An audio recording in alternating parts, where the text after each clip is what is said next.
ओम भगवते वासुदेवाय नमः. ज्ञानेश्वरीतील अध्याय 10वा. विभूती योग. विभूती म्हणजे ईश्वराची वेगवेगळी रूपं. तर संपूर्ण वेदाचे तात्पर्य असणाऱ्या महाभारत ग्रंथाच्या अभिप्राय म्हणजे 9वा अध्याय आहे. त्यात ज्ञानयोग, ऐश्वर्ययोग व भक्तियोगाच्या माध्यमाने भगवंताने अर्जुनाला हा अध्याय सांगितला व भक्तिमार्गाला लागण्याची आज्ञा केली. भक्ती सुलभपणे करता यावी म्हणून भगवंताची विशेष स्थाने, भगवंताची विशेष रूपे श्रीहरीने सांगितली आणि म्हणून या अध्यायाला विभूती योग असे नाव आहे. श्रीकृष्ण म्हणाले, अर्जुना, माझी विभूती अनंत आहेत. विभूती म्हणजे माझे ऐश्वर्य, सामर्थ्य, तेज आणि दिव्य गुण अमर्याद आणि अगणित आहेत. श्रीकृष्ण अर्जुनाला सांगतात की, हे अर्जुना, या संपूर्ण जगात जे जे काही अलौकिक, तेजस्वी, शक्तिशाली, श्रेष्ठ आहे ते सर्व माझ्याच अंशापासून निर्माण झाले आहे. माझ्या या दिव्य शक्ती आणि रूपे एवढी अगणित आहेत की त्यांना मोजणे अशक्य आहे. अर्जुन म्हणतात, हे देवा, मी हे ऋषीकडूनही ऐकले आहे आणि ऋषी ते सांगत, आपणही ते सांगत आहात. मी आज ज्ञानाभूती संपन्न झालो असे सांगतात. श्रीहरीला अतिशय आनंद झाला. तर विभूती म्हणजे काय, भगवंताच्या कोणत्या रूपामध्ये, कोणत्या आकारामध्ये ते आपण जाणून घेऊया. तसं तर भगवंताचे 50 विभूती आहेत, 50 रूप आहेत. तर भगवंत कधीपासून अस्तित्वात आहे, तर मी कोण आहे, कुठला आहे, या विश्वात कधी आलो, ऋषी, देव, सृष्टी या सर्वांच्या आधी भगवंत अस्तित्वामध्ये आलेले आहेत. मी कोण आहे हे समजणं अवघड आहे. आईच्या गर्भामध्ये जीवाला आईचं वय कळत नाही, तसंच देवाचं वय कळत नाही. जलाचरांना सागराची व्याप्ती कळत नाही, तसं माझी कोणालाही कळत नाही. आकाश किती मोठं आहे हे आकाशालाच फक्त माहीत असतं. पृथ्वीचं वजन किती आहे हे फक्त पृथ्वीलाच माहिती असतं. तर भगवंताने गीतेचा उत्तरार्ध सांगायला सुरुवात केली. भागवत गीतेमध्ये व ज्ञानेश्वरीमध्ये हे सगळं वर्णन आपल्याला ऐकायला मिळतं.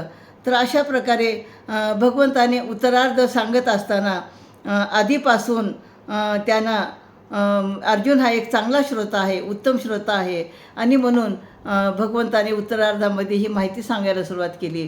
तर मातीच्या माठात थोडं पाणी घालून आपण बघतो आणि तो गळका आहे का नाही पाहिल्यानंतर आपण त्या माठामध्ये पूर्ण पाणी भरत असतो. त्याप्रमाणे श्रीकृष्णाने अर्जुनाला समजून घेतले आणि तो पक्क्या माठासारखा परिपक्व आहे आणि म्हणून त्याच्यापर्यंत पूर्ण ज्ञान पोहोचेल आणि म्हणून गीतेचा उत्तरार्ध सांगायला श्रीकृष्णाने सुरुवात केली. अर्जुन श्रीकृष्णाचा परमभक्त. ज्याप्रमाणे आई आपल्या लेकरावर निस्सीम प्रेम करते, त्याच्या मागे धावते, त्याप्रमाणे अर्जुनाबरोबर जोडलेले श्रीकृष्ण राहू इच्छितात. भगवंत मुळात निर्गुण निराकार असतो. विभूती कुठून आल्या, भगवंताच्या विभूती कशा तयार होऊ लागल्या. भगवंत तर एकच आहे, म्हणजे भगवंताचं रूप तर एकच आहे, मूळ रूप एकच आहे, पण त्याच्या अनेक आकार, अनेक रूपं आपल्याला बघायला मिळतात.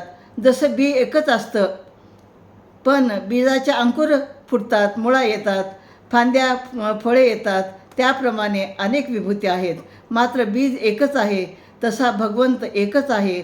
भगवंताला आपण अनेक रूपामध्ये प्रकट झालेला आपण पाहतो.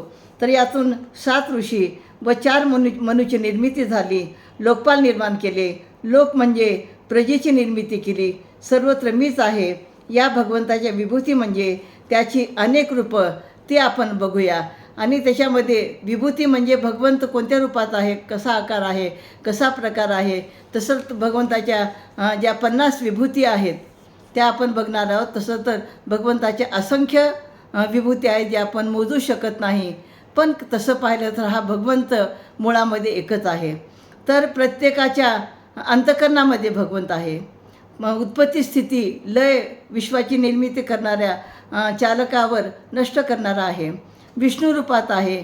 सूर्य, चंद्र, इंद्र, वज्र, मनुच्या चैतन्य, मेरू पर्वत व बृहस्पती मध्ये आहे, हिमालयामध्ये आहे, ओंकारामध्ये आहे, पिंपळामध्ये आहे, ऐरावत हत्तीमध्ये आहे, तर वरुण देवतामध्ये आहे यम, प्रल्हाद, सिंह, गरुड, वारा, प्रभू श्रीराम, कामधेनू, गंगा, अध्यात्म, विद्या, मधुरवाणी, आकार, काळ, तेज, विजय, श्रीकृष्ण, व्यास, दंड, नीती, मौन, ज्ञान, आणि मृत्यू, कीर्ती, संपत्ती, वाचा, स्मृती, बुद्धी, धैर्यवृत्ती, क्षमा, बीज.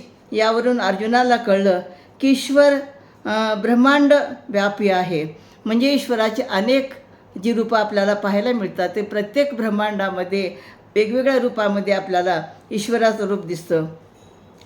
तर पावसाच्या धारा, गवताचे अंकुर, समुद्राच्या लाटा याची गणना होऊ शकत नाही, तशी भगवंताच्या रूपाची गणना होऊ शकत नाही.